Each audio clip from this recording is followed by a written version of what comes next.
चक्षुरुन्मिलितं येन तस्मै श्रीगुरुवे नमः। श्रीचैतन्यमनोभीष्टं स्थापितं येन भूतले स्वयं रूपः कदा मह्यं ददाति स्वपदान्तिकं।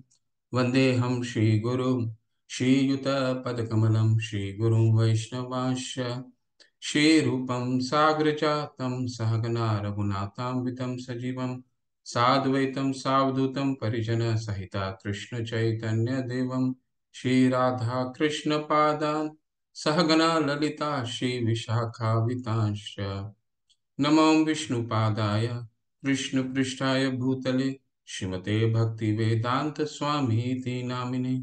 नमस्ते सरस्वते देवे गौरवाणी प्रचारिणे निर्विशेषशून्यवादी पाश्चात्यदेशतारिणे। नमो महावदानाय कृष्णप्रेमपदायते कृष्णाय कृष्णचैतन्य नामिने गौरीतशे नमः। नमो महावदानाय कृष्ण प्रेम पदायते कृष्णाय कृष्ण चैतन्य नामिने गौरीतशे नमः। हे कृष्णा करुणा सिंधु दीन बंधु जगतपते गोपेश गोपिका कांत राधा कांत नमस्तुते। तप्त कांचन गौरांगी राधे वृंदावनेश्वरी वृषभानुसुते देवी प्रणमामि हरिप्रिय। जय श्री कृष्ण चैतन्य प्रभु नित्यानंद श्री अद्वैत गदाधर शिवास आदि गौर भक्त वृंद। हरे कृष्णा कृष्ण कृष्ण हरे हरे हरे राम राम राम हरे हरे। हरे कृष्णा। आज दूसरे भाग में आप सभी का स्वागत है। दूसरे भाग सातवां भाग 7 से 12 हम शुरू करेंगे, जो गुह्य है, मतलब ये पूरे गीता का सार है। और ये इसमें बहुत ध्यान से आप लोग सुनिएगा और कोशिश कीजिएगा हर दिन आने का, क्योंकि ये अगर हम छोड़ जाते हैं तो फिर आगे का गीता हमें समझना बहुत मुश्किल है, क्योंकि ये गुह्य यही है। 7 से 12 जो है वो मुख्य है। वैसे तो सारे मुख्य हैं, ठीक है, लेकिन कर्म योग और ज्ञान योग भी बहुत महत्वपूर्ण है। 700 श्लोक महत्वपूर्ण है, परंतु ये 7 से 12 का 12 में जो है वो पूर्ण रूप से भगवान अपना गुह्य ज्ञान देते हैं, अपने सबसे जो फिलॉसफी है, भक्ति की फिलॉसफी है, वो समझाएंगे। ठीक है, शुरू करते हैं। मुझे एक स्लाइड दिखाना था आपको, और वो कभी बाद में दिखाता हूँ आपको।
ठीक है, शुरू करते हैं। और बीच में जब ये अध्याय अगर समाप्त होता है, मुश्किल दिख रहा है आज, अध्याय 7 शुरू करते हैं तो एक स्लाइड भी दिखाऊंगा आपको, है ना। इस अध्याय का नाम है भगवत ज्ञान। ठीक है। और जैसे मैंने आपको पहले से बताया था कि जो अध्याय भगवान शुरू करते हैं वो अध्याय बहुत महत्वपूर्ण होता है। तो 7 से लेकर के 12 अध्याय तक सिर्फ दो ऐसे अध्याय होंगे जिस जो भगवान शुरू नहीं करेंगे।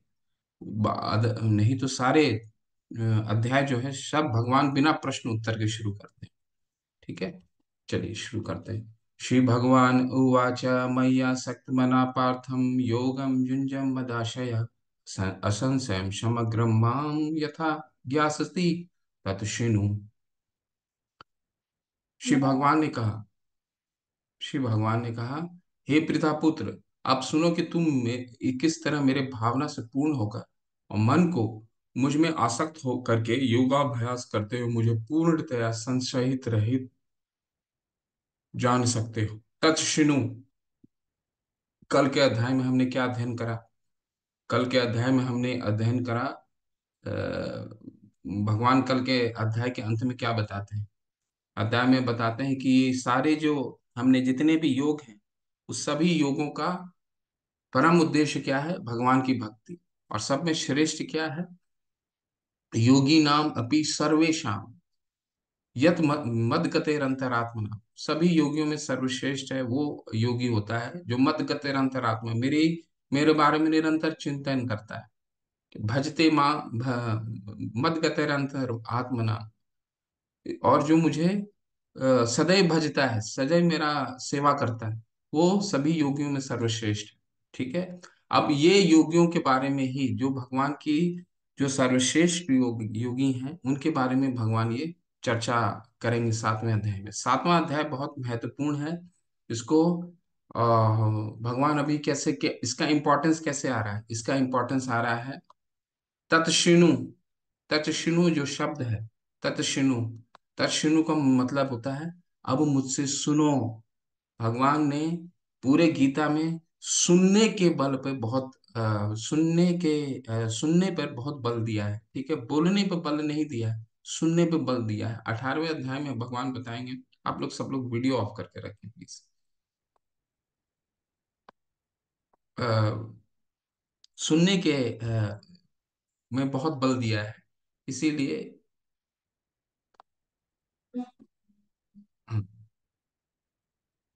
इसलिए तत्क्षणु यहाँ पे बोल रहे हैं। तत्क्षणु, अब भगवान कह रहे हैं ऐसी योगियों के बारे में भगवान अब बताएंगे। इसलिए ध्यान से अब सुनिए, संशय रहित होकर के।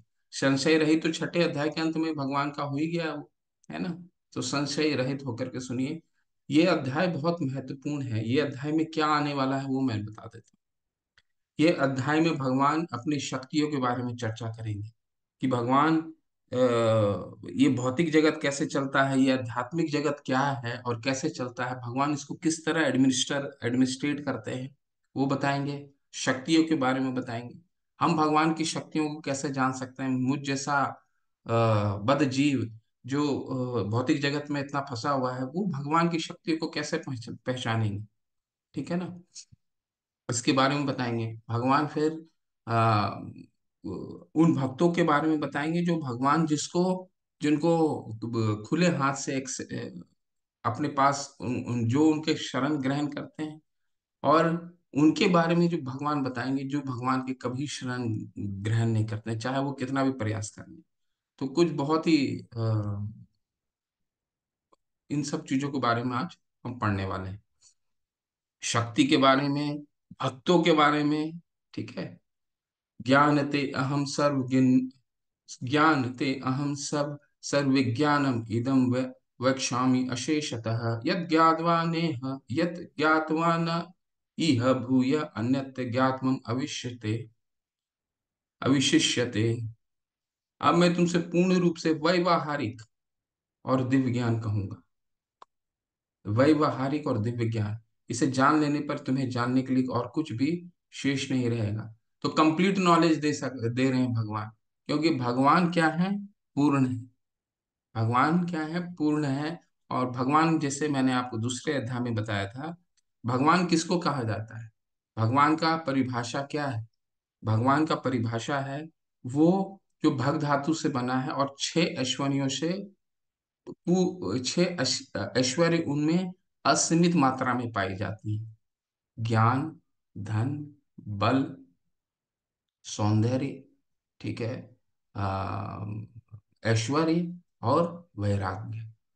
तो इसमें ज्ञान जो है भगवान का, वो पूर्ण है। भगवान जो हमें ज्ञान देंगे, इसके बाद वो ज्ञान देने का कोई और कुछ देने का शेष ही नहीं। कोई मनुष्य भौतिक जगत में ये नहीं कह सकता कि वो जो ज्ञान दे रहा है वो कंप्लीट नॉलेज है। क्योंकि हमारा विज्ञान ले लीजिए, कोई भी भौतिक सब्जेक्ट उठा के देख लीजिए, हर 2 साल में उसमें बदलाव आता है, नया एडिशन आता है।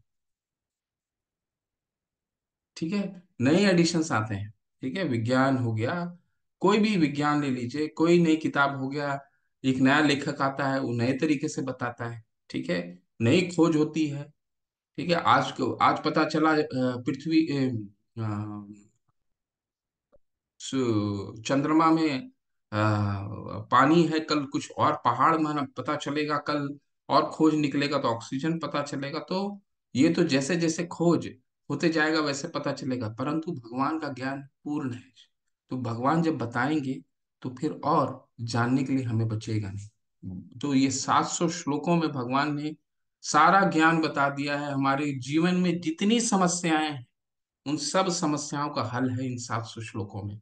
ठीक है, बस पढ़ना कैसे है हमें? पढ़ना, भक्तो असी में सखा चेती, अर्जुन का हाथ पकड़ के पढ़ना है। भगवान की जब हम भक्ति करेंगे, भगवान का हरि नाम का चैंटिंग करेंगे, तो भगवान के नाम में हमारा रुचि बढ़ेगा। जितना रुचि बढ़ेगा, गीता उतना हमें अच्छे से समझ में आएगा। नहीं तो हम ये अगर सो करके किताब की तरह पढ़ेंगे तो वो नहीं समझ में आएगा। ठीक है, गीता को समझना, भगवान कहते हैं, बहुत सरल है। गीता समझना बहुत सरल है। बस एक ही चाहिए, एक ही क्वालिफिकेशन है कि भगवान का भक्त होना चाहिए, पूर्ण रूप से भगवान पे श्रद्धा होना चाहिए। ठीक है, और ये ज्ञान क्या है? व्यवहारिक है। व्यवहारिक का क्या मतलब है? विज्ञान किसको बोला जाता है? विज्ञान का मतलब होता है वो ज्ञान जिसको आप अप्लाई कर सकते हैं अपने जीवन में, उसको व्यवहारिक बोला जाता है। ठीक है, तो भगवत गीता में भगवान ऐसा ज्ञान हमें दे रहे हैं भक्ति के लिए, अभी इससे 7 से लेकर के 12 तक, कि वो सारा का सारा प्रैक्टिकल है।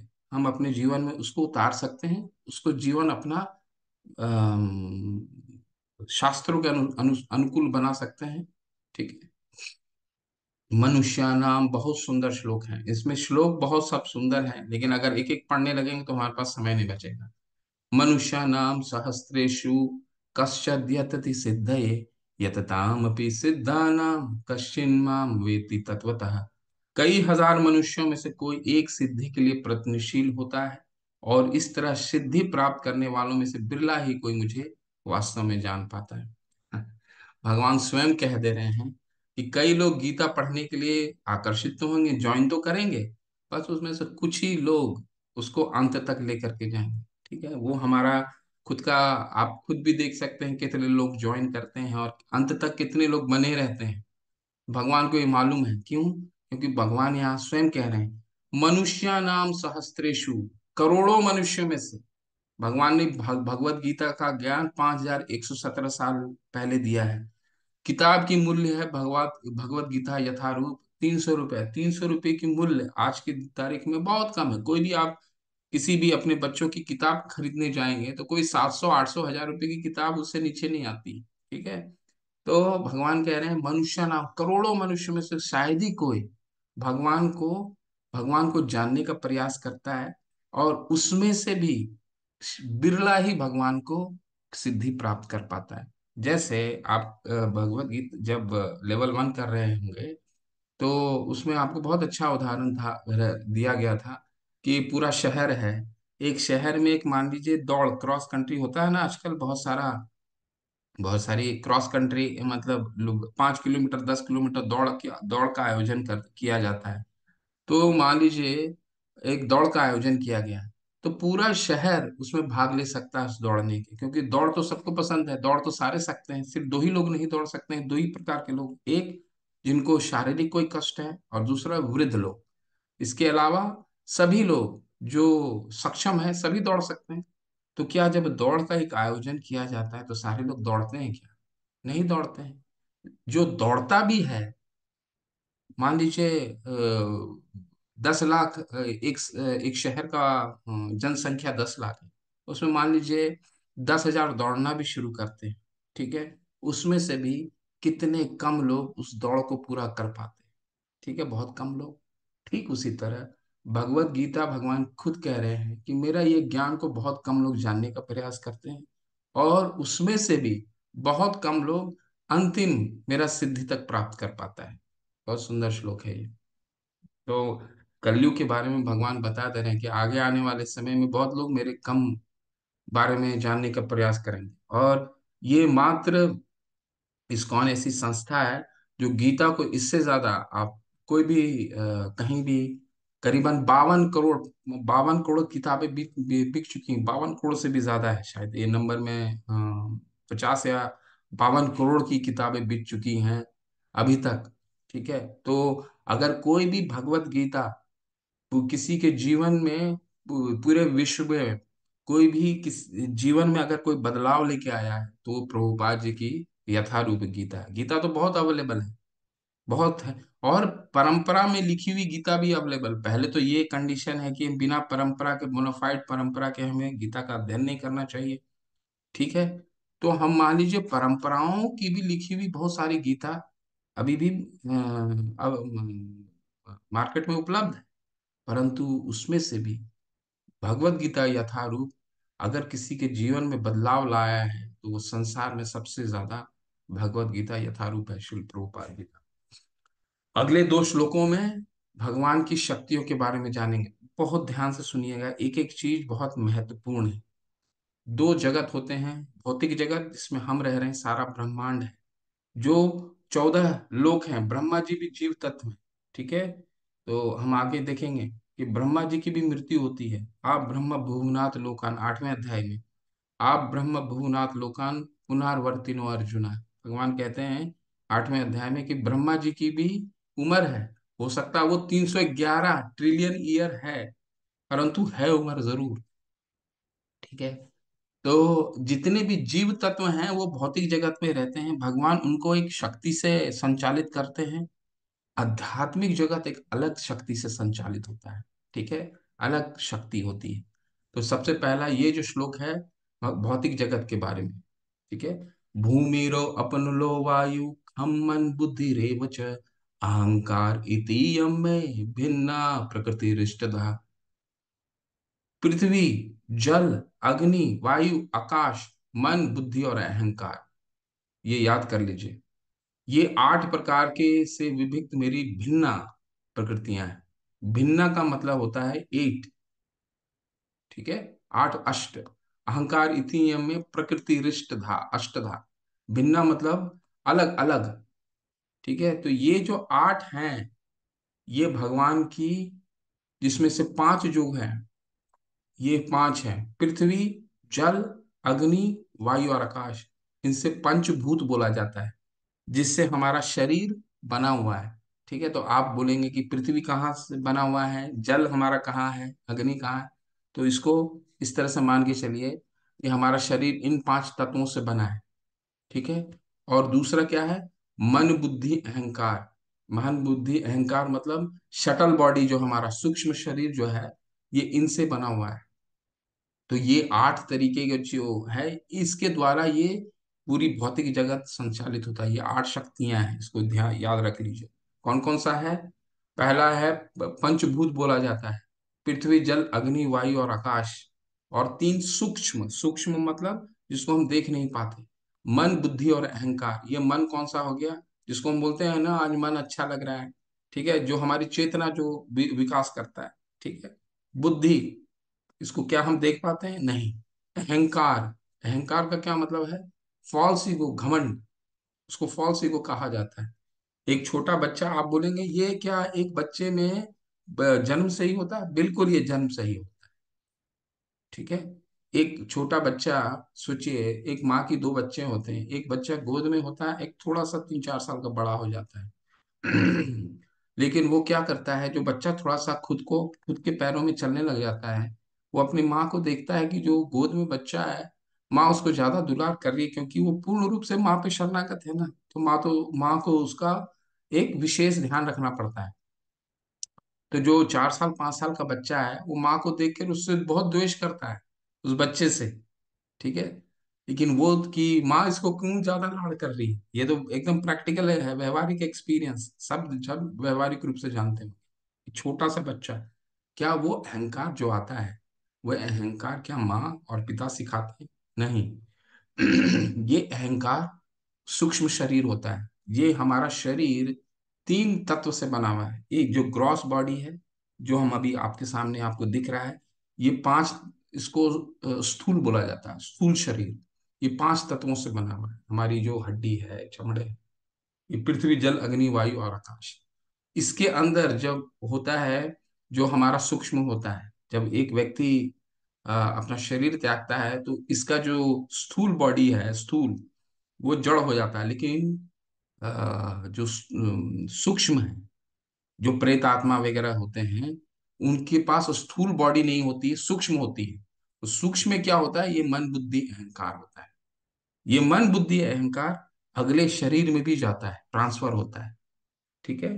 तो ये आठ तरीके के, बस इसको शॉर्ट में समझिए, इसको आठ तरीके का ये है जिसके द्वारा भगवान भौतिक जगत संचालित करते हैं। ठीक है। ये हो गया आपका भौतिक शक्ति। ये हो गया आपका आध्यात्मिक शक्ति। अपरेयम इतस्त्वन्या प्रकृतिम विद्धि में पराम, जीव भूता महाबाहो यहीदम धार्यते जगत। हे महाबाहो अर्जुन, इनके अतिरिक्त मेरी एक अन्य पराशक्ति है। पराशक्ति, ये बहुत इंपॉर्टेंट शब्द है, नोट करके रखिए। जो उन जीवों से युक्त है जो इस भौतिक अपरा प्रकृति के साधनों का विद्वान कर। ये थोड़ा टेक्निकल है, लेकिन धीरे धीरे पढ़ेंगे तो आपको समझ में आ जाएगा। दो तरह की शक्तियां होती हैं, जैसे मैंने यहाँ बताया, भौतिक शक्ति, आध्यात्मिक शक्ति। भौतिक शक्ति को अपराभी शक्ति बोला जाता है, अपराशक्ति। और आध्यात्मिक शक्ति को पराशक्ति भी बोला जाता है। ये परा जो है, वो शक्ति बोला जाता है। भगवान यहाँ कह रहे हैं कि मेरी आध्यात्मिक शक्ति क्या है? जीव। कौन सा जीव? ये 84 लाख योनियां हैं, जितने जीव हैं, ये भगवान की आध्यात्मिक शक्ति है। ठीक है। हम जीव में ये जीव कौन है? हमारे अंदर जो आत्मा है, वो भगवान की आध्यात्मिक शक्ति है। ठीक है। तो भगवान की दो शक्तियां, ये कैसे एक्टिव होता है? ये जो पराशक्ति है, ये अपराशक्ति का विदोहन करता है। इसका क्या मतलब हो गया? ये जो प्रकृति आप देख रहे हैं, अपराशक्ति जो देख रहे हैं, प्रकृति जो भी देख रहे हैं आप, बारिश हो रहा है, जो भी प्रकृति है, वो प्रकृति एक्टिव कैसे होती है, चलायमान कैसे होती है? जब तक इसको कोई चलाने वाला नहीं आता, तब तक ये एक्टिव नहीं होता है। ठीक उसी तरह मान लीजिए एक गाड़ी है, ठीक है, उसमें सारे इंजन लगे हुए हैं, सब कुछ पेट्रोल है, सब कुछ है। जब तक उसमें ड्राइवर नहीं उसको चलाएगा, तब तक वो गाड़ी नहीं चलेगी। ठीक उसी तरह ये प्रकृति को जब तक जीव नहीं चलाएगा, तब तक ये प्रकृति नहीं चलेगा। ठीक है। तो जीव उसको चलायमान करता है। ठीक है। जीव उसको चलायमान करता है, तब ये प्रकृति चलना चालू होती है, प्रकृति एक्टिव होती है। उसको कहते हैं विदोहन करता है, साधनों का विदोहन करता है। साधनों का विदोहन का क्या मतलब है? कि भगवान ने ये साधन जो दिए हैं, उसको, वो अपरा है, और जितने भी पराशक्ति है, जीव जितने हैं, उसका विदोहन करते हैं, जल को पीते हैं। अब कोई जल पीने वाला नहीं होगा तो जल बहेगा ही नहीं। जल अपने आप ही जल बहता क्यों? भगवान ने जल इसलिए उसको फ्लो करवाया है, ताकि ये जीव को उसको यूज कर सके। ठीक है। हवा, पानी, पेड़, पौधे, तो ये जितने प्रकृति हैं, इसको विदोहन करता है, तब ये एक्टिव होते हैं, अदरवाइज ये इनएक्टिव स्टेट में रहते हैं। ठीक है। इसको बोला, इनएक्टिव स्टेट को कहा जाता है प्रधान। जब ये पूरा भौतिक जगत जो है, इसका संहार होता है, जब इसका एक युग समाप्त हो जाता है, तो ये पूरा इनएक्टिव स्टेट में चला जाता है। फिर इसको जीव, भगवान दोबारा जीव को भेजते हैं और इसको एक्टिव करवाते हैं, तब ये चलायमान होता है। ठीक है। तो ये अपराशक्ति और पराशक्ति। एतत् योनियो भूतानि सर्वाणि इति इति उपधारय अहम कृतस्नस्य जगतः प्रभवं प्रलयस्तथा। सारे प्राणियों का उद्गम इन दोनों शक्तियों में है। इस जगत में जो कुछ भी भौतिक तथा आध्यात्मिक है, उसकी उत्पत्ति तथा प्रलय मुझे ही जानो। भगवान से ऊपर कुछ नहीं है। भगवान यहाँ बता रहे हैं जो कुछ तुम देख रहे हो, भौतिक है या आध्यात्मिक है, ये सब मेरे से होता है। उसकी उत्पत्ति तथा प्रलय मुझसे ही जानो। ठीक है, इसको बहुत विस्तार से 7वें अध्याय को फिर भगवान 9वें अध्याय में बिल्कुल और विस्तार से बताएंगे। 10वें अध्याय में और विस्तार से बताएंगे। ठीक है, जो भी कुछ देख रहे हैं भगवान कह रहे हैं सब मेरे से उद्भूत होता है। देखिए ये बहुत सुंदर है। मत्तः परतरम नन मत्तः परतरम अनन्यत् किंचिदस्ति धनंजय मयि सर्वमिदं प्रोक्तम सूत्रे मणिगणा इव। हे धनंजय, मुझसे श्रेष्ठ कोई सत्य नहीं है। जिस प्रकार मोती धागे में गुथे रहते हैं, उसी प्रकार सब कुछ मुझ पर ही आश्रित है। कितना सुंदर बता रहे हैं भगवान। मुझसे श्रेष्ठ कोई सत्य नहीं है। पहला, इस इसको दो भाग में बांटते हैं इस श्लोक को। पहला, पार्ट 1, पहला वाला, मत परतरम अनन्यत किंचित दस्ति धनंजय, यानी मुझसे बड़ा कोई सत्य नहीं है। जितनी भी भौतिक और आध्यात्मिक चीजें देखती हैं भगवान से ही उद्भूत होता है। ये पार्ट 1 है। पार्ट 2 क्या है? मयि सर्वमिदं प्रोतम सूत्रे मणिगणा इव। ठीक उसी तरह, जिस तरह हमें तो लग रहा है, जिस तरह एक मोती जो है धागे में गुथा रहता है, धागा तो दिखता नहीं है। हमें क्या दिखता है? मोती। एक हम कोई भी माता अगर मोती की माला पहनी रहती है तो हम क्या देखते हैं? मोती देखते हैं ना, धागा नहीं देखते हैं। तो भगवान कहते हैं कि ये पूरी प्रकृति, पूरी सृष्टि को मैं चलाता हूँ ठीक उसी तरह जिस तरह एक धागा मोती को पिरोई रहती है। सूर्य का प्रकाश, हर दिन 5 बजे सूर्योदय होता है। ऐसा एक भी दिन नहीं होता है जो हम पूरे दिन सूर्य उदय नहीं होता है। जल प्रवाह होती है, वायु बहता है, हम सुबह खोलते हैं, हर दिन हर चीज उसी समय प्रकट होती है। पृथ्वी सूर्य के चारों ओर उसी तरह घूमता है। ठीक है, उसी तरह चक्कर लगाता है। ठीक उसी स्पीड पे चक्कर लगाता है। ना तेज चलता है, ना धीरे चलता है। समझ गए? ना तेज चलता है ना धीरे चलता है। अगर तेज चलेगा तो क्या होगा? आपके पृथ्वी पे कितना आंधी तूफान आने लगेगा, है ना? और जब अगर धीरे चलने लग गया पृथ्वी तो क्या होगा? दिन कभी बड़ा हो जाएगा, कभी रात बहुत बड़ा हो जाएगा, तो जीवन नहीं चलेगा। हमें लगता है, लेकिन सारी प्लानिटरी सिस्टम है अपने अपने घर में उसी तरीके से चल रहे हैं। ठीक है, भगवान कह रहे हैं तुम्हें लग रहा है ये ऑटोमेटिक है, लेकिन ये मैं चलाता हूँ ठीक उसी तरह जैसे एक मोती धागे में गुथी रहती है। धागा तो दिखता नहीं है, मोती दिखता है। ऑटोमेटेड टेलर मशीन में हम जाते हैं, एटीएम मशीन में कार्ड डालते हैं और पैसा निकालते हैं। ठीक है, हमें लगता है पैसे ऑटोमेटिक आ रहे हैं, लेकिन उसके पीछे कई इंजीनियर रहते हैं जो पैसे डालते हैं। कई बैक एंड ऑफिस का कंप्यूटर सिस्टम रहता है जो उसको संचालित करता है। ठीक है, ऑटोमेटेड नहीं है वो इंजीनियर्ड है। ठीक उसी तरह ये पूरा दृष्ट सृष्टि इंजीनियर्ड है। कई पंथ के लोग बोलते हैं ये ऑटोमेटिक है। सूर्य सूर्य का प्रकाश आता है वो ऑटोमेटिक है, चंद्रमा का प्रकाश आता है वो ऑटोमेटिक है। कुछ भी ऑटोमेटिक नहीं है। भगवान उसको मोती की तरह, माला मोती की तरह पिरोए हुए हैं, और हमें लगता है ऑटोमेटिक।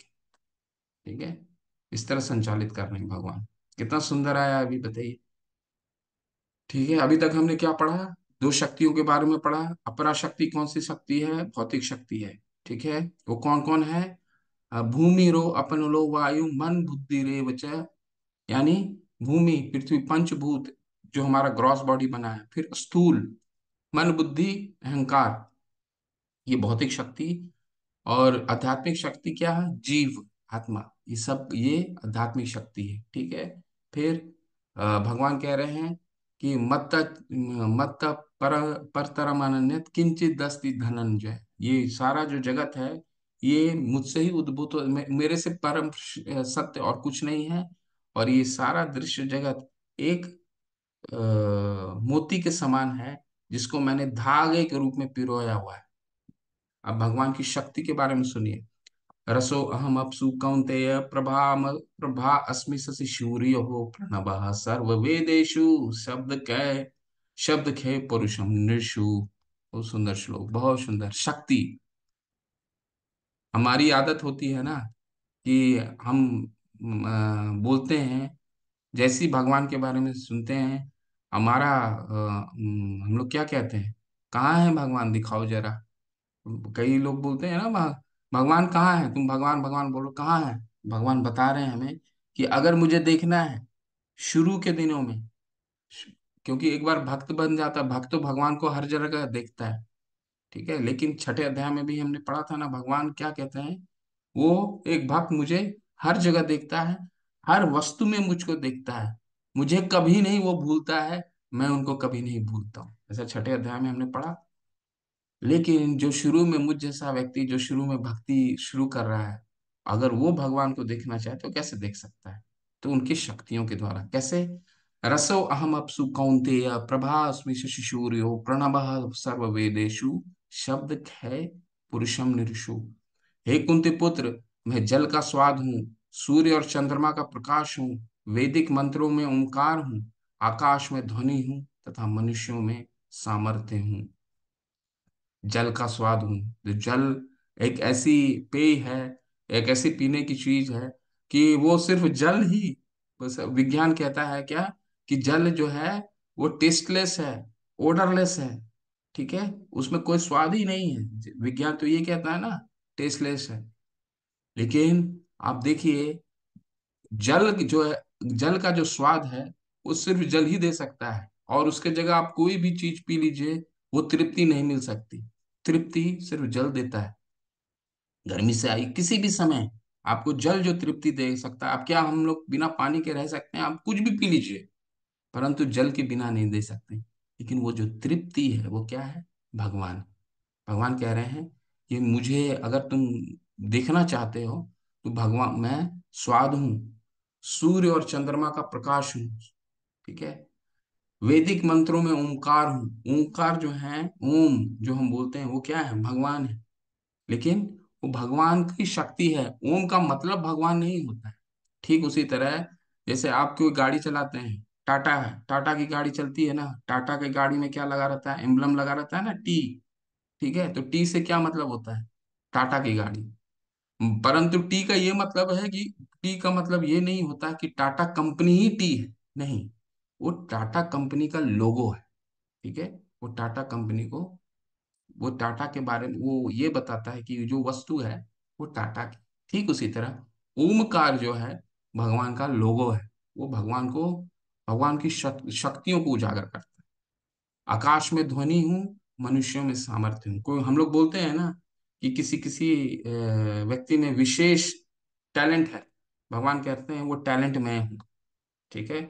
तो अगर भगवान को हमें शुरुआती समय में अगर पहचानना है, देखना है, तो भगवान को शक्तियों के रूप में हम देख सकते हैं। तो जल पीजिए, तो जो स्वाद तृप्ति है, अगली बार जब वो तृप्त मिलेगा आपको, तो उसको भगवान को महसूस कीजिए अपने हृदय में, ठीक है। सूर्य को सुबह उठते हैं, खिड़की खोलिए, सुबह सूर्य को देखिए, एक बार नमस्कार कीजिए, और देखिए कि वो सूर्य का जो तेज है वो कुछ नहीं, भगवान कह रहे हैं वो मेरी शक्ति है। तो भगवान को तो हम देख सकते हैं, हर जगह देख सकते हैं, ठीक है। भगवान कह रहे हैं मेरी शक्ति में है। पुण्यो गं पुण्य गंध पृथ्वीयां च तेज च तेजस अस्मि विभावसो जीवनम सर्वभूतेषु तपश्चास्मि तपीश्वसु। मैं पृथ्वी का आद सुगंध और अग्नि की ऊष्मा हूँ, मैं समस्त जीवों का जीवन तथा तपस्वियों का तप हूँ। हाँ, कुछ और शक्तियों के बारे में बताते हैं। जब बारिश होती है तो पृथ्वी का अलग सुगंध है, वो सुगंध सिर्फ पृथ्वी का है। भगवान कहते हैं वो सुगंध मैं हूँ। अग्नि का जो ऊष्मा उस ताप होता है वो मैं हूँ। तपस्वियों का तप मैं हूँ, ठीक है। एक एक विद्यार्थी तपस्या करता है अपनी परीक्षा के लिए, तपस्या करता है। भगवान कहते हैं जिस तरह तपस्या हो तपस्वियों को, वो तप में हूं। तो भगवान को देखना, समझना कोई कोई मुश्किल नहीं है, बहुत आसान है। पानी जल पीजिए, भगवान को तृप्ति जब लेते हैं वो भगवान को महसूस कीजिए। सूर्य चंद्रमा की रोशनी को महसूस कीजिए। ओंकार, उसमें महसूस कीजिए। भगवान तो आपके हर समय हमारे साथ है। बीजम माम सार्वभूतानां विद्धि पार्थ सनातनम, बुद्धि बुद्धिमतां से तेजस तेजस्वी नाम हम। बहुत सुंदर। बीजम माम सर्वभूतानां विद्धि पार्थ सनातनम, बुद्धिम बुद्धिम तामस्मि तेज तेजस्वी नाम हम। हे प्रतापुत्र, यह जान लो कि मैं ही समस्त जीवों का आदि बीज हूँ, बुद्धिमानों का बुद्धि तथा समस्त तेजस्वियों का पुरुष, पुरुषों का तेज हूँ। हम बोलते हैं ना, किसी में बहुत विशेष बुद्धि है, तो वो बुद्धि कौन है? भगवान स्वयं है। कहते हैं ये मेरी शक्ति है। बुद्धि का मतलब भगवान नहीं। बुद्धि का भगवान ये बताना चाह रहे हैं कि तुमको अगर समझ में नहीं आ रहा है, तुम बोलते हो ना कि मैं कहाँ हूँ, मैं कहाँ हूँ, मुझे दिखाओ, मैं प्रकट हूँ। भगवान इतने, प्रभुपाद जी कहते हैं, भगवान इतने सस्ते थोड़े हैं कि हमारे बोलने पर भगवान प्रकट हो जाएंगे, है ना। भगवान को हमें प्रकट करने के लिए उस तरह की तपस्या करना पड़े, परंतु भगवान हमारे लिए सरल तरीका बता रहे हैं। ठीक है, तुम शुरुआत शुरू कर रहे हो, तो कई लोग बुद्धिमान होते हैं, देखो कि उसकी बुद्धि मैं हूं, ठीक है। कई लोग बहुत तेजस्वी होते हैं, ऐश्वर्यवान होते हैं, तेजस्वी होते हैं, उसका तेज मैं हूं, ठीक है। पानी का, जल का स्वाद मैं हूं, सूर्य और चंद्रमा का प्रकाश मैं हूं, अग्नि का ऊष्मा मैं हूं। बलम बलम वतम चाहम काम राग विवर्जितम, धम धर्म विरुद्धो भूतेषु कामो अस्मि भरत ऋषभ। ठीक है। मैं बलवानों का कामना और इच्छाओं से रहित बल हूँ, हे भरत श्रेष्ठ। मैं वह काम हूं जो धर्म के विरुद्ध नहीं है। इसमें दो तीन चीजें और बहुत हैं। अभी तक भगवान ने क्या बताया? मैं बुद्धिमताम अस्मि, तेजस तेजस्वी नाम हम। मनुष्य में बुद्धि मैं हूँ, सामर्थ्य मैं हूँ, उसका तेज मैं हूँ। यहाँ बोल रहे हैं, आपने किसी किसी को देखा होगा ना, बहुत बलवान होता है, तो वो बलवान क्या है? भगवान कह रहे हैं हम, वो बल जो है वो मैं हूँ, ठीक है। लेकिन ये कैसा बल?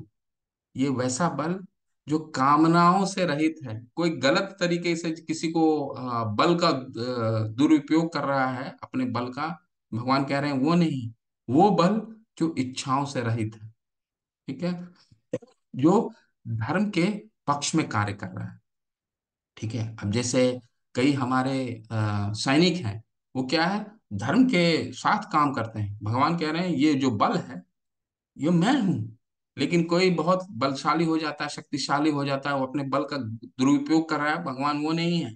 भगवान वो बल हैं जो काम और धर्म के विरुद्ध नहीं, ठीक है, जो सही जगह धर्म और शास्त्रों की जगह प्रयोग किया जा रहा है। ये चैव सात्विका भावा, राजस राजसा तामसा, राजस्तम तामश्चाये, मत एवती तन विद्धि न त्वहं तेषु ते मयि। बहुत सुंदर। तुम जान लो कि मेरी शक्ति द्वारा सारे गुण प्रकट होते हैं, चाहे वे सतोगुण हो, रजोगुण हो या तमोगुण हो। इस प्रकार से मैं सब कुछ हूं, किंतु हूं स्वतंत्र। भगवान स्वराट है। भगवान स्वराट है, स्वतंत्र है। भगवान इन चीजों को बनाते हैं। वे प्रकृति के गुणों के अधीन नहीं हूं, अपितु वे मेरे अधीन है। भगवान इसके एक मैन्युफैक्चरर है, भगवान इस सब के मैन्युफैक्चरर है। तो भगवान तो इससे स्वतंत्र हुए ना, ठीक है ना। भगवान इसके अधीन नहीं होते हैं। किसी भी गुण में कार्य नहीं, भगवान गुणातीत है, इनसे अधीन है, क्योंकि ये सब चीजें तो भगवान ने ही बनाया है। भगवान इसके अधीन कैसे हो? भगवान क्या है? इंडिपेंडेंट है, स्वतंत्र है। सब चीज के उद्भूत उसी से होती है, सब चीज उन्हीं से निकलता है। चाहे वो आध्यात्मिक जगत हो, भौतिक जगत हो, सारी उधी उससे ही उत्पन्न होती है। त्रिभी गुणमय भावे, त्रिभी गुणमय भावे एभि सर्वम इदम जगतः मोहितम न अभिजानाति मामे, मामे भया परम अव्ययम। तीन गुणों, सतो, रजो तथा तमो के द्वारा मोहग्रस्त यह सारा संसार मुझ गुणातीत तथा अविनाशियों को नहीं जानता। ये पूरा संसार, अगर आपको याद हो तो एक तस्वीर मैंने दिखाया था, अभी वो जाऊंगा तो मुझे ढूंढने में बहुत टाइम लग जाएगा। यहाँ पे जितने भी मनुष्य हैं, जितने भी जीव हैं, वो तीन गुणों से बंधे हुए हैं। वो तीन गुण कौन है? सतोगुण। जो भी हम कार्य करते हैं, सतोगुण, रजोगुण और तमोगुण,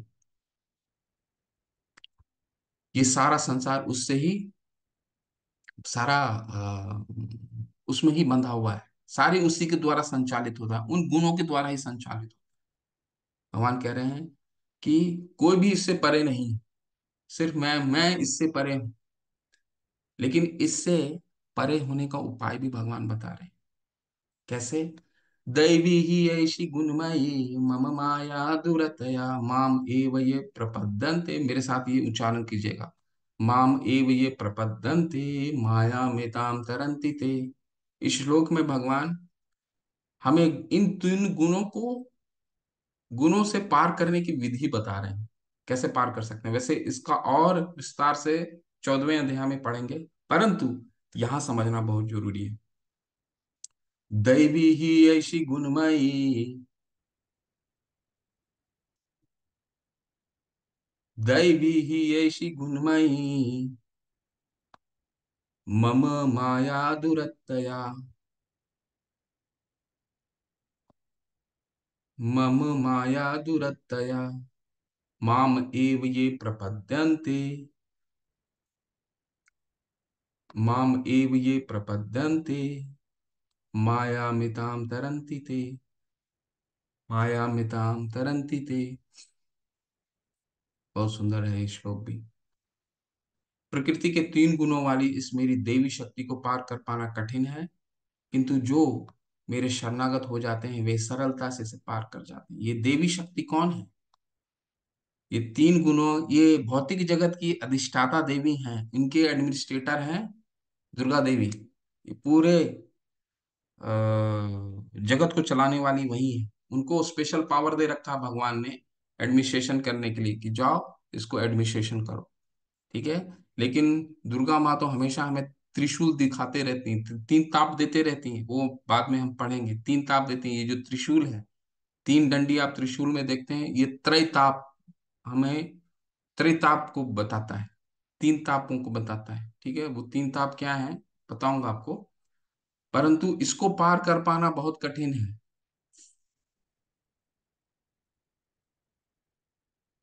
इसको पार कर पाना बहुत कठिन है। ठीक है। किंतु जो मेरे शरणागत हो जाते हैं वे सरलता से इसे पार कर जाते हैं। लेकिन भगवान उपाय भी बताते हैं कैसे मुझे, मेरे जो शरणागत हो जाते हैं ये इसको, इस गुण को पार कर जाते हैं। कैसे, क्यों ऐसा भगवान बोल रहे हैं? क्योंकि भगवान गुणातीत है। ठीक है। एक, मान लीजिए हम सारे इस भौतिक जगत में सभी कैदी हैं, तो एक कैदी दूसरे कैदी को क्या छुड़ा सकता है? क्या नहीं छुड़ा सकता है? कौन छुड़ा सकता है? वो कैदी, वो उसको कैदी को छुड़ा सकता है जो कोई भी बंधन में नहीं बंधा हो। ठीक है। वो कौन है जो बंधन में नहीं बना है? वो जो इन तीनों बंधन से ऊपर है, भगवान। तो हम भगवान के शरणागत होंगे तभी ये तीन गुणों को पार कर सकते हैं। देवी ही ऐसी गुणमयी मम माया दुरत्ति।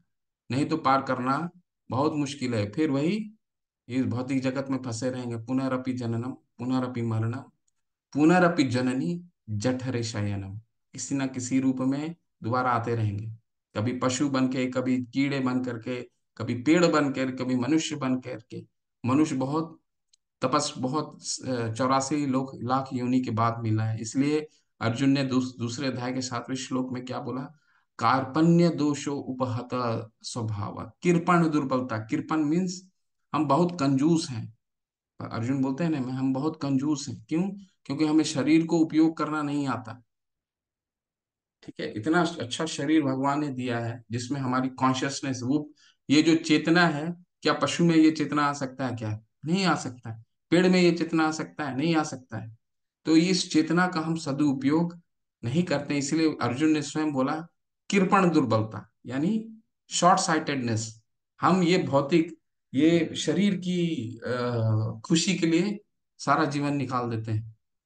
वो तो एक पशु भी करता है। आहार निद्रा भय मैथुनम च। खाना खाना, आहार, निद्रा, सोना, आहार निद्रा भय, डिफेंस करना, और मैथुनम, बच्चे पैदा करना। एक तो पशु भी करता है और एक मनुष्य भी करता है। मनुष्य और पशु में क्या फर्क है? आहार निद्रा भय मैथुनम च समन्यम एतत् पशु भी नारनम। धर्म ही तेषम अधिक विशेषो। धर्म, धर्म का पालन करना, ये पशु और मनुष्य जीवन को अंतर करता है। ठीक है, हमारा जीवन बना है धर्म को पालन करना। मनुष्य वो पशु नहीं कर सकता, पशु नहीं समझ पाएगा, एक बार शरीर बदल गया फिर नहीं समझ पाएगा। धर्म कैसे सीखेंगे? शास्त्रों का अध्ययन करके। अब बहुत इंपॉर्टेंट श्लोका में आ रहे हैं, सारे श्लोक इसमें इंपॉर्टेंट है, कोई भी आप मिस नहीं कर सकते इस श्लोक में। हर श्लोक का एक फिलॉसफी है। अब हम लोग 14, 15 और 16 में, 15वें में उनके बारे में पढ़ेंगे जो भगवान के कभी शरण ग्रहण नहीं करते। ऐसे जो भगवान कितना भी प्रयास कर ले, भगवान कहते हैं ये मेरे में, इनको कभी एक्सेप्ट नहीं करूंगा। तो चार किस्म के लोग वो कौन हैं जो भगवान के कभी शरण ग्रहण नहीं करते? और इसके बाद चार प्रकार के वो कौन लोग हैं जिसको भगवान शरण ग्रहण करते हैं? चलिए ये पढ़ते हैं। न माम दुष्कृत नो मूढ़ा प्रपद्यन्ते नराधमा माया अपहृत ज्ञाना आसुरम भावमाश्रिता। मेरे साथ पढ़िए, बहुत सुंदर श्लोक है। न माम दुष्कृत नो मूढ़ा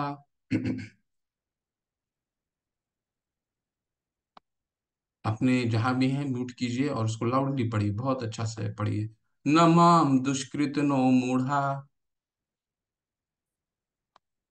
प्रपदन्ते नराधमा प्रपदन्ते नराधमा माया अपहृत ज्ञानम माया अपहृत ज्ञानम आसुरम भावमाश्रितः आसुरम भावमाश्रितः। जो निपट मूर्ख है, नंबर वन। जो मनुष्य में अधम है, नंबर टू। जिनका ज्ञान माया द्वारा ने हर लिया है, नंबर थ्री। और जो आसुरी के प्रतीक नास्तिक प्रकृति को धारण करने वाला है, ऐसे दुष्ट मेरे शरण ग्रहण नहीं कर। चार प्रकार के लोग हैं जो मूर्ख है। ये मूर्ख कौन होता है? मूढ़ा। मूर्ख का मतलब होता है संस्कृत में, ये जो मूढ़ा शब्द है उसको कहते हैं मूर्ख। ठीक है, मूर्ख वो है जो अपने जीवन का उद्देश्य को नहीं जानता है। ठीक है, सुबह से शाम तक सिर्फ काम काम काम, 8 बजे से लेकर के 8 बजे तक सुबह जाएगा, शाम को 8 बजे तक, सुबह घर से 8 बजे निकलना है और 8 बजे। प्रभुपाद जी तात्पर्य में बड़ा बताएंगे ये सब चीजों को, आप तात्पर्य अच्छे से पढ़िए, बहुत सुंदर से समझाते हैं, एक एक कैटेगरी का बहुत अच्छे से समझाएंगे। बूढ़ा का मतलब वह है सुबह से शाम तक जीवन को उद्देश्य को नहीं जानता, बस एक चीज जानता है, आहार निद्रा भय मैथुन, ये चार चीजें कैसे पूर्ण करनी है। अरे वो तो पशु भी करता है। ठीक है, तो अगर ये पशु को पैसे की जरूरत नहीं होती, लेकिन क्या वो अपना शरीर पालन करना नहीं जानता? बिल्कुल पालन करना जानता है, क्योंकि भगवान ने सब शरीर के लिए ईशावास्यमिदं सर्वम यत् किंचन जगत्याम जगत तेन तत्तेन भुंजता माम ग्रध कश्य शिव धवनम। भगवान ने इस भौतिक जगत में, प्रकृति में सब जीवों के लिए पर्याप्त मात्रा में चीजें रख रखी हैं। खाने के लिए, खाने के लिए पर्याप्त मात्रा में। किसी आपने सुना है क्या कि कोई पशु जो है वो भूखा मर जाता है? कभी नहीं होता है। भूखे नहीं मरते हैं, कोई पशु भी नहीं मरता है। भूखे कौन मरते हैं? मनुष्य मरता है। कभी पॉवर्टी, पॉवर्टी लाइन, गरीबी रेखा कभी पशुओं में पाया जाता है? नहीं। किस में पाया जाता है? मनुष्यों में। क्यों? क्योंकि 8 बजे से 8 बजे तक सुबह से शाम काम करते हैं और दूसरे का हक भी छीनते हैं। जितना रिक्वायरमेंट है उससे ज्यादा लेके आते हैं। कोविड में हमने देखा था ना, जिसको अगर 5 केजी चावल का रिक्वायरमेंट है वो 10 केजी ले आ रहा है, 15 केजी ले आ रहा है, और काफी त्राहिमाम मचा हुआ है। ये हर जगह है। जितना रिक्वायरमेंट है उससे ज्यादा इकट्ठा करना। 2 शर्ट में काम चल सकता है, 4 शर्ट लाना। ठीक है, एक पेन से काम चल सकता है, 3 पेन लेके आना। इसको क्या कहते हैं? अत्याहार, अतिहार। बहुत सारा इकट्ठा करना, बहुत सारी चीजें करना जो नहीं जरूरत है, तो वो मूर्ख कहलाता है। जीवन को, उद्देश्य को जानना जरूरी है। ठीक है, जो मनुष्यों में अधम है, ये सेकंड है, जिसको कहा जाता है नराधमा। ये है ना नराधम। नराधम मीन्स जो मनुष्यों में अधम है। वो कौन हो गया? वो लोग होते हैं जो शास्त्रों के बारे में जानते हैं, सब कुछ जानते हैं, समय नहीं है। मंदिर जाने का समय नहीं है। सब कुछ जानते हैं, ये उद्देश्य को भी जानते हैं, लेकिन समय नहीं निकाल पाते। भगवान के प्रभुपाद जी कहते हैं 99% पूरे भौतिक जगत में मुझ जैसा व्यक्ति नराधम कहलाता है। माया अपहृत ज्ञाना, माया अपहृत ज्ञाना, जिसको माया ने अपने ज्ञान से उसके ज्ञान को, बहुत ज्ञानी लोग होते हैं, वैज्ञानिक, फिलोसोफर, कई लोग होते हैं ना, जो क्या कहते हैं, अरे भगवत गीता में कृष्ण जो है, हाँ भगवान तो नहीं है, एक हो सकते हैं बहुत ही महान पुरुष हो सकते, लेकिन भगवान नहीं। तो इनको क्या कह रहे हैं भगवान, इनके ज्ञान को माया ने हर लिया है।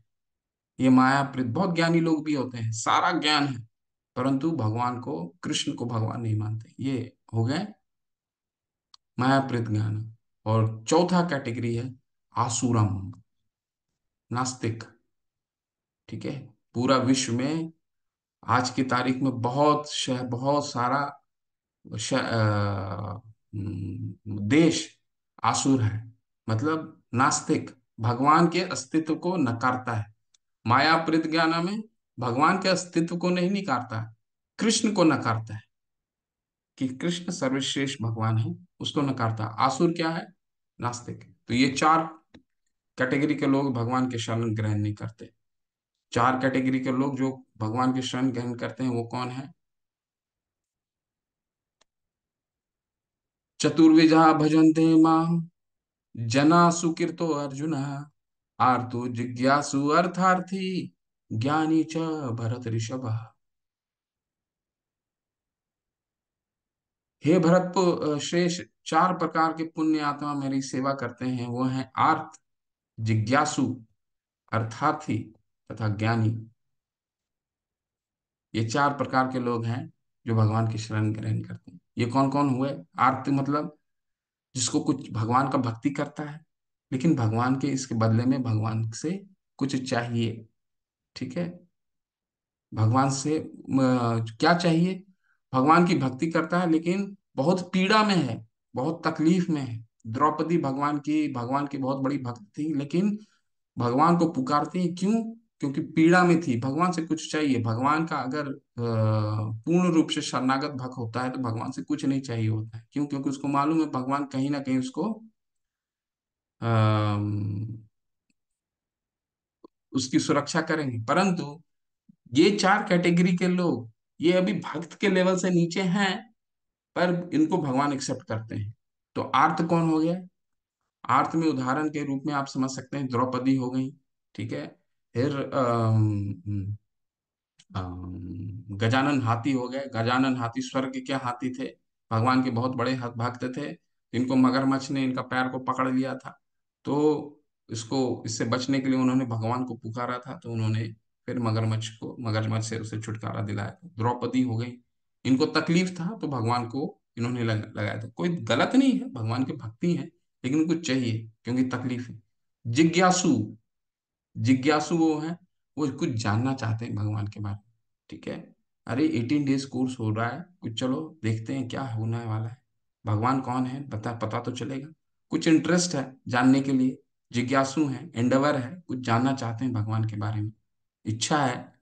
ठीक है, नास्तिक नहीं है, इच्छा है भगवान की, भगवान में श्रद्धा भी है, जानना चाहते हैं कौन है, क्या गीता में क्या कहा गया है। अर्थार्थी, भगवान के भक्त हैं, भगवान से कुछ धन चाहिए। ठीक है। जैसे अम, अम, ध्रुव महाराज, ध्रुव महाराज अपने जो पिता थे, आज थोड़ा सा 10 मिनट पहले लेट से हुआ था, 10 मिनट आप लोग बने रहिए। कुछ श्लोक और करते हैं फिर आज शेष करेंगे। ध्रुव महाराज क्या है? ध्रुव महाराज वो थे जो 5 वर्ष के बालक थे, और अपने पिता पिता से, उनके उनकी जो सौतेली माँ थी, उनकी सौतेली माँ ने उनको खूब बुरा भला कहा। तो अपने पिता से नाराज होके चले गए, और माँ को अपनी पूछते हैं कि मैं माँ, मैं पिता से भी बड़ा राज मुझे चाहिए, कौन देंगे? तो उनकी माँ जो होती हैं, वो बोलती हैं कि तुम्हें ये तो भगवान ही दे सकते हैं, मेरे बस का नहीं। तो कहाँ मिलेंगे भगवान? तो बोले जंगल में मिलेंगे। तो ध्रुव महाराज जाते हैं, भगवान की आराधना करते हैं, भगवान उनको दर्शन देते हैं। लेकिन जब भगवान का दर्शन होता है वो अलग की कहानी है। लेकिन ध्रुव महाराज क्यों जाते हैं भगवान की आराधना करने के लिए? क्योंकि उनको अपने पिता से भी बड़ा राज्य चाहिए होता है। सुग्रीव सुग्रीव भगवान राम से क्या चाहते हैं कि उनके जो भाई हैं बाली, उनकी जो पत्नी है, उनका जो राज्य है वो उनसे हथिया लेते हैं, तो वो राज्य दोबारा चाहिए रहता है। तो दोबारा भगवान की आराधना करते हैं, भगवान राम की। और चौथा कैटेगरी है ज्ञानी। ज्ञानी वो है जो भगवान के बारे में जानता भी है, लेकिन और शास्त्रों का अध्ययन करता है और भगवान को और जानने का प्रयास करता है। ठीक है, भगवान को जानता है, कौन है भगवान, शास्त्रों का अध्ययन करता है। तो ये चार लोग हैं जिसको भगवान एक्सेप्ट करते हैं। ठीक है, भगवान अब बताएंगे ये चारों में श्रेष्ठ कौन है। तेषां ज्ञाने नित्ययुक्ता एक भक्ति विशिष्यते, प्रियो हि ज्ञानिनो प्रियो हि ज्ञानी अर्थम स च मम प्रिय। इनमें से जो परम ज्ञानी है, जो शुद्ध भक्ति में लगा रहता है, वह सर्वश्रेष्ठ है, क्योंकि मैं उससे अत्यंत प्रिय हूँ और वो मुझे प्रिय है। चौथा वाला ज्ञानी क्यों सर्वश्रेष्ठ है? क्योंकि वो भगवान के बारे में जानना चाहता और उसको भगवान से कुछ नहीं चाहिए। बाकी के जो तीन कैटेगरी हैं, कुछ ना कुछ चाहिए। आर्तों को क्या चाहिए? तकलीफ में है, बचाइए भगवान। भक्ति कर रहा है लेकिन भगवान से उसको तकलीफ में बचाना चाहते हैं। दूसरा कौन है? जिज्ञासु। भगवान के बारे में पता नहीं लगा तो हो सकता है 18 कोर्स उनको आगे नहीं बढ़ेंगे। जिज्ञासु जाना चाहते हैं, तो नहीं पता चला, ना जिज्ञासा पूर्ण नहीं हुई, तो इच्छा नहीं हुई, आगे नहीं बढ़ना चाहते। अर्थार्थी भगवान से कोई धन चाहते हैं, कुछ इच्छा है, नहीं प्राप्त हुआ तो हो सकता है पतन हो जाए। ठीक है, लेकिन ज्ञानी क्या है? उसको एक ही जीवन की इच्छा है, क्या है? भगवान के बारे में जानता है और जानना चाहता है। भगवान कह रहे हैं ये सर्वश्रेष्ठ है, क्योंकि वो मुझे प्रिय है, मैं उसको प्रिय हूँ। वो सिर्फ मेरे बारे में जानता है, ना जानना चाहता, मुझसे और कुछ नहीं चाहिए उसको। उदरा सर्व एवतः ज्ञानी तत् तव उदारा उदारा सर्व एव एते ज्ञानी तू आत्मा एव मे मतम आस्थितः स ही युक्तात्मा मामेवानु आत्मा गतिन। निसंदेह ये सब उदार चेता व्यक्ति हैं, किंतु जो मेरे ज्ञान को प्राप्त है उसमें मैं अपने ही समान मानता हूँ। वह मेरी दिव्य सेवा में तत्पर रह करके वह मुझे सर्वोच्च उद्देश्य को निश्चित रूप से प्राप्त होता है। भगवान चारों को पसंद करते हैं। भगवान की भक्ति सारे लोग करते हैं ना, सभी पसंद है, लेकिन ज्ञानी निस्वार्थ करता है, उसको भगवान से कुछ नहीं चाहिए, इसलिए भगवान उसको सर्वश्रेष्ठ बोलते हैं। लेकिन एक ज्ञानी के साथ भी कुछ प्रॉब्लम है। क्या प्रॉब्लम है वो समझिए।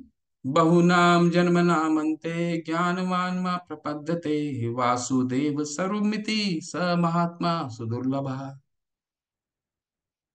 बहुनाम जन्म नाम, इस श्लोक में 2 बार ऐसा आया है। ठीक है, अब इसको पढ़ते हैं। अनेक जन्म जन्मांतर के बाद जिसे सचमुच ज्ञान होता है, वह मुझको समस्त कारणों का कारण जानकर मेरी शरण में आता है। ऐसा महात्मा अत्यंत दुर्लभ होता है। भगवान ये ज्ञानी के बारे में, क्योंकि वह सर्वश्रेष्ठ है, लेकिन उसको भी बहुत टाइम लग जाता है। बहु नाम जन्म नामन्ते, बहुत समय लग जाता है। क्यों? क्योंकि शास्त्र को पढ़ता है, शास्त्र को पढ़ने के बाद और जानना चाहता है, और जानना चाहता है, और जानना चाहता है। कदरमा मुनि को जैसे ध्यान योग में था, 10,000 वर्ष लगे भगवान को जानने के लिए, तब सकार रूप का दर्शन हुआ। तो बहु नाम जन्म नामन्ते। ठीक है, तो हमें ऐसा जो ज्ञानी भी है, सर्वश्रेष्ठ है, भगवान का शरण ग्रहण करता है, लेकिन इसको भी बहुत जन्म लग जाते हैं। क्योंकि आज भगवान को ढूंढने एक शास्त्र से पता चला, फिर दूसरा और शास्त्र पढ़ेगा, और ऐसे ढूंढते ढूंढते ढूंढते ढूंढते बहुत समय लग जाता है। बहु नाम जन्म नाम। ठीक है, ऐसे लेकिन भगवान कह रहे हैं ऐसा महात्मा जो है बहुत दुर्लभ है, बहुत दुर्लभ होता है ऐसा महात्मा। बहु नाम जन्म नाम। देवता पूजन के बारे में 2-3 श्लोक और करते हैं, इसके बाद फिर आज का अध्याय शेष करेंगे। 3 हो रहा है ना, 8:10 तक करते हैं। ठीक है। काम स्तैस्त ज्ञान प्रपदन्ते अन्य देवता। अब आगे अभी तक हमने क्या क्या पढ़ा? भगवान की शक्तियों के बारे में पढ़ा, अपराशक्ति पराशक्ति। फिर हमने क्या पढ़ा?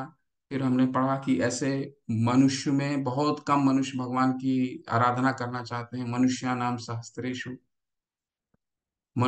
सहस्त्रेषु कश्चित्, जो भगवान को जानना चाहते हैं, और उसमें से बहुत कम लोग भगवान को जान पाते हैं। फिर हमने क्या पढ़ा, भगवान की दो शक्तियां हैं, अपराशक्ति, पराशक्ति। अपराशक्ति भौतिक शक्ति है जो 8 तरीके की होती है, पृथ्वी जल अग्नि वायु, और पृथ्वी जल अग्नि वायु आकाश, और मन बुद्धि अहंकार, ये 8 भौतिक जगत। और फिर पराशक्ति क्या होता है, जीव। ठीक है, ये जीव जितने हैं वो पर भगवान की पराशक्ति है, वो हमने पढ़ा। इसके बाद 4 प्रकार के लोग जो भगवान की शरण ग्रहण करते हैं, वो कौन है। न माम दुष्कृतनो मूढ़ा प्रपदन्ते नराधमा माया अपृत ज्ञाना आसुरम भावम आश्रिता। मूर्ख, नराधम, माया अपृत ज्ञान और असुर। 4 प्रकार के कौन लोग हैं जो भगवान की शरण ग्रहण करते हैं। आर्थो, अर्थार्थी। आर्थो जिज्ञासु, अर्थार्थी, और ज्ञानी। आर्थो जो तकलीफ में है, जिज्ञासु जो भगवान के बारे में जानने की इच्छुक है, अर्थार्थी लाभ चाहिए, कुछ पैसे चाहिए, कुछ धन चाहिए, और चौथा, चौथा कौन है, ज्ञानी। नैमिषारण्य के ऋषिगण भगवान से प्रेम है, भगवान के बारे में जानते हैं, और जानना चाहते हैं, और जानना चाहते हैं। और ये ज्ञानी जो चौथा कैटेगरी है, वो सर्वश्रेष्ठ है। ठीक है, अब तक हमने ये, अब देवता पूजन के बारे में 2-3 श्लोक है, उसको समाप्त करते हैं। कामैस्तैस्तहित ज्ञाना प्रपदन्ते अन्य देवता तम तम नियमम आस्थाय प्रकृतिया नियता स्वया। जिनकी बुद्धि भौतिक इच्छाओं द्वारा मारी गई है, वे देवताओं के शरण में जाते हैं, और वे अपने अपने स्वभाव के अनुसार पूजा विशेष विधि विधानों का पालन करते हैं। कामैस्तैस्तहित ज्ञान, बहुत, इस श्लोक का सबसे मुख्य वर्ड है कामस्तैस्त। कामस्तैस्त, तैस्तैस्त हृत ज्ञान।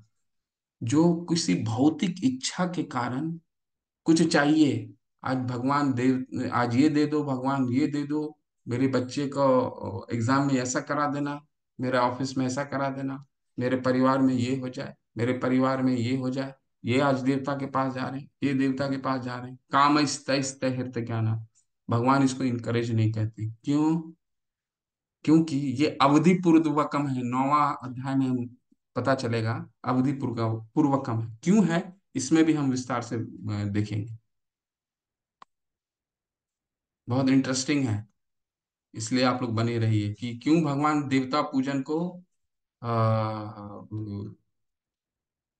के बारे में कह रहे हैं। ये काम स्त हृत ज्ञान है।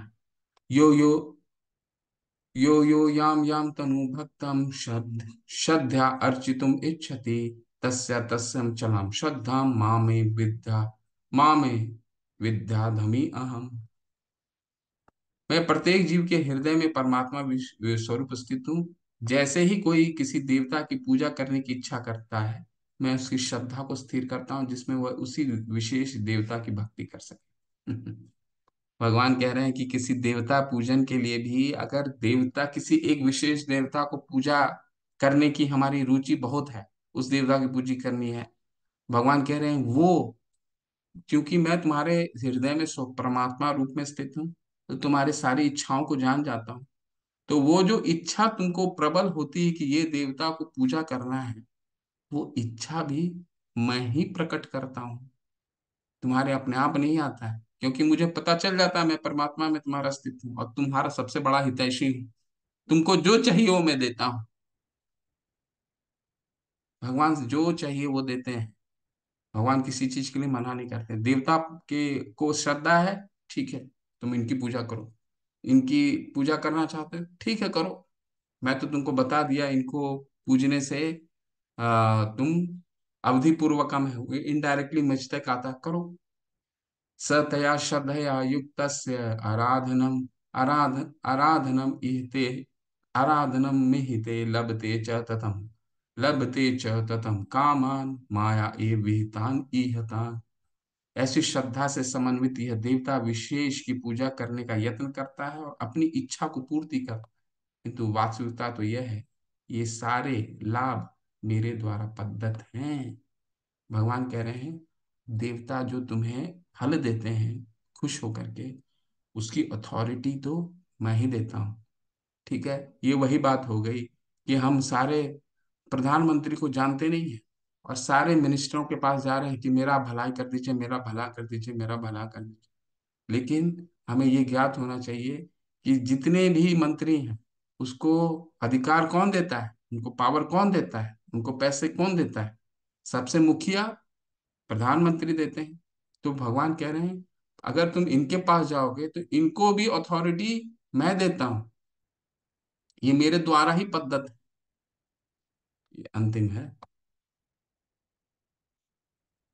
बहुत सुंदर। अंतवंतु फलम तेषाम तत् भवति अल्पमेघ शाम, देवान देव यज्ञान्ति मत भक्ता यान्ति माम अपि। अल्प बुद्धि वाले व्यक्ति देवताओं की पूजा करते हैं और उन्हें प्राप्त होने वाले सीमित तथा क्षणिक होते हैं। देवता की पूजा करने वाले देवलोक को जाते हैं किंतु मेरे भक्त अनंत मेरे परम धाम को प्राप्त होते हैं। अंतवंतु फलम तेषाम, इसमें इंपॉर्टेंट शब्द है। जैसे कामस्तैस्त हृत ज्ञान था, इसमें अंतवंतु फलम तेषाम। क्यों जाना देवता पूजन? भगवान कह रहे हैं कि देवता में कौन जाता है? अल्प बुद्धि वाले। ऐसा क्यों कह रहे हैं भगवान? क्योंकि देवता का भी तो, देवता के पास देवतागण जो होते हैं उनका भी तो जीवन काल तय है। जब उनका पुण्य समाप्त हो जाता है तो वो भी इस धरातल में वापस आ जाते हैं। कैसे आते हैं? कल हमने पढ़ा था, पाप पुण्य कृताम लोकाम उषित्वा शाश्वते समा। वो धनवान परिवार में जन्म लेते हैं। हो सकता है उनका 300, हमारा 6 महीने का या 12, मुझे स्मरण नहीं, कल बताऊंगा आपका। 12 12 महीने का उनका एक दिन होता है, बहुत समय है। परंतु उनका भी जीवन काल होता है। जब उनका स्वयं का जीवन काल है तो उनके द्वारा दिया हुआ फल भी तो सीमित होंगे। ठीक है, जिनका खुद ही अंत होता है तो उनका भी, उनके दिया हुआ फल का भी तो अंत होगा। तो भगवान कह रहे हैं कि जो उनकी पूजा करते हैं वो उनके लोक को ही जाएंगे, उसके ऊपर नहीं जाएंगे।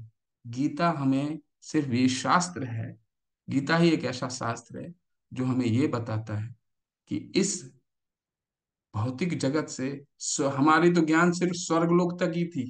शास्त्र में स्वर्गलोक है, लेकिन गीता बताता है स्वर्गलोक एंड पॉइंट नहीं है। क्योंकि यहाँ से भी पतन होना निश्चित है। जब वहां पुण्य खत्म हो जाएगा, बैंक बैलेंस खत्म हो जाएगा तो नीचे आ जाएंगे। कल का दिन में हम पढ़ेंगे उसके बारे में, कल या परसों जब भी आता है। लेकिन उसके ऊपर गीता लेकर के जाता है कहाँ? मेरे परम धाम, भगवान का धाम। भगवान के धाम जो जाता है वो फिर कभी वापस नहीं आता। ठीक है, ओके। हरे कृष्णा, आज यही समाप्त करते हैं 23 श्लोक तक। ठीक है, बहुत आज ये सब बहुत अच्छे श्लोक हैं, आप लोग इसका अध्ययन कीजिए। ठीक है, देवता पूजन के बारे में, देवता पूजन के बारे में भगवान ने उनको क्या बोला है? अल्प बुद्धि। ठीक है, तो क्यों बोला है ऐसा, ये सब जानना जरूरी है। क्योंकि शुरू शुरू में हमें समझना मुश्किल होता है ऐसा क्यों बोलते हैं, ये तो कहाँ लिखा है, क्यों लिखा है। क्योंकि शास्त्रों में भी तो देवता पूजन के बारे में लिखा है, बिल्कुल लिखा है, बिल्कुल है शास्त्र में। देवता पूजन कोई गलत नहीं, बिल्कुल करना चाहिए। अगर हमारी श्रद्धा किसी देवता में, भगवान ने तो उसको इनकरेज किया है। लेकिन भगवान बताए हैं 3rd अध्याय में कि तुम कर सकते हो, परंतु यथा तरोर मूल निषेचनेन, अगर तुम जड़ में पानी दोगे तो स्वतः ही सबको पोषण मिल जाएगा। ठीक है, तो देवता पूजन, देवताओं की अथॉरिटी, देवताओं को अधिकार भगवान के द्वारा ही प्रदत्त है, आज भगवान ने स्वयं बता दिए। ठीक है, तो और अगर देवता पूजन करते हैं तो हम कहाँ तक जाएंगे? देवलोक तक जाएंगे। लेकिन जो भगवान को हम करते हैं तो क्या, कहाँ जाते हैं? भगवान, भगवान के धाम जाते हैं, भगवत धाम जाते हैं, जहाँ फिर हमारा जन्म, दोबारा पुनरअपि जननम पुनरअपि मरणम नहीं होता। वो दोबारा हम भौतिक जगत में नहीं आते। इसीलिए भगवान कह रहे हैं कि तुम देवता पूजन से बचो, अल्प बुद्धि मत बनो। ठीक है, हरे कृष्ण। किसी का कोई संशय है? कल कल और भी बहुत सुंदर 5 से 7 श्लोक आने वाले हैं, फिर हम कल 8वें अध्याय में जाएंगे। हरे कृष्ण।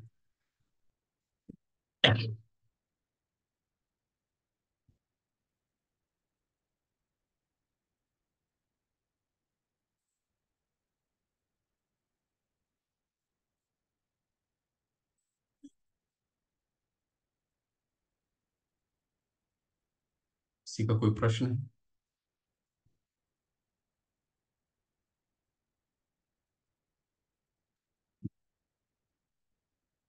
आज लग रहा है ज्यादा लोगों को कुछ प्रश्न ही, कुछ कम समझ आया, समझाने में कोई प्रॉब्लम था, संशय नहीं है ज्यादा।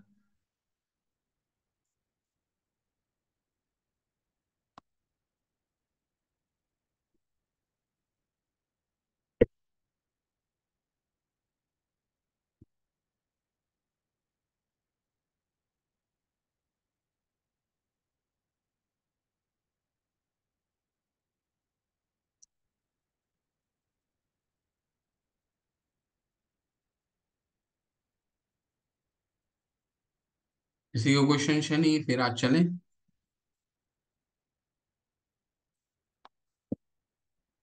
शंभु दयाल शर्मा प्रभु, हरे कृष्णा प्रभु। प्रभु, आपको कल मैं और डिटेल भेजने का प्रयास करता हूँ। मैंने मंदिर में बात किया है बुक के लिंक्स के लिए, लेकिन गीता तो आपका चला ही जाएगा, बट दूसरे किताब की लिंक के लिए मैंने और बात किया है। कल आपको विस्तार से बताता हूँ। ठीक है प्रभु।